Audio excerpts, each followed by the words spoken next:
বন্ধুরা, এটা দেখুন একটা মিনি স্পার্ক লাইট বলা হয়, অনেকে ডিজে লাইট বলে। যাক, এটাকে অ্যাকচুয়ালি স্পার্ক লাইট বলে। তা এটা এসএমপিএসটা উড়ে গেছে, কোনো রকমে কোনো পাওয়ার নেই। পাওয়ার কর্ডটা সে ভদ্রলোক কেটে ফেলেছে। তা আমি এটা রিপেয়ার পুরো ভেঙেও ফেলেছে, ফেভিকুইক দিয়ে জুড়েছে। দেখি, যাক এটা রিপেয়ার করবো। রিপেয়ার হয়ে যাওয়ার পরে আপনাদের বলবো। এখন বন্ধুরা, লাইটটি কিন্তু আমি রেডি করে ফেলেছি। এই দেখুন, প্রবলেমটা হয়েছিল কি আপনাদেরকে দেখায়। এই যে এসএমপিএসটা দেখতে পাচ্ছেন, এই এসএমপিএসটা নষ্ট হয়ে গেছে। এর এসএমপিএসটাকে রিপেয়ার করব।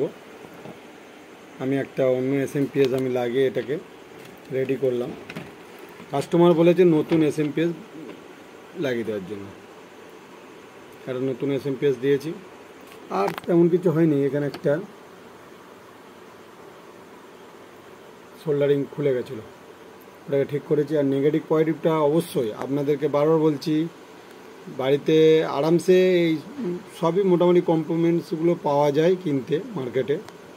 একটু দেখে কিনতে হয়, ভোল্টগুলোকে দেখে কিনতে হয়, অ্যাম্পিয়ারটা দেখে কিনতে হয়। আর অ্যাম্পিয়ার হাই হয়ে গেলে এই যে কিটটা আছে, এই যে প্রোগ্রামিং কিটটা নষ্ট হয়ে যাবে। এটা 12 ভোল্টের একটা ফ্যান দেওয়া আছে এই হিটসিংটাকে ঠান্ডা করবার জন্য, মানে এলইডির যে হিটসিংটা। আর এসএমপিএসটা ভালো মানেরই এসএমপিএস আছে, দেখুন দেখানোর চেষ্টা করছি, একদম কোম্পানিরই আছে। অ্যাকচুয়ালি কোম্পানি বলবো না, এগুলো সবই চায়না মাল, ভালো, একটু ভালো মানের।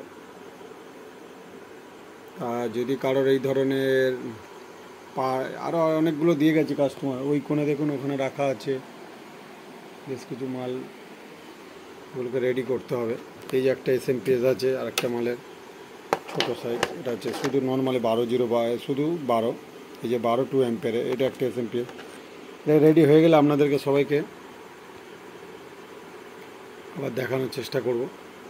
এখন কালী পুজোর প্রচুর চাপ, দেখুন এদিকে সব প্রেসার বোর্ড দিয়ে কাটিং করা রয়েছে, ডবল ইউএসবি ওই যে একটা রেডি করা হয়েছে, এলটির কিছু অর্ডার আছে, সব কাজ চলছে। কারোর এই ধরনের স্পার্ক লাইট যদি খারাপ হয় যোগাযোগ করতে পারেন, বা নিজেরা পারলে ওরাও নিতে পারেন। অসুবিধা হলে ফোন করবেন, বলে দেবো। চলো, বাই।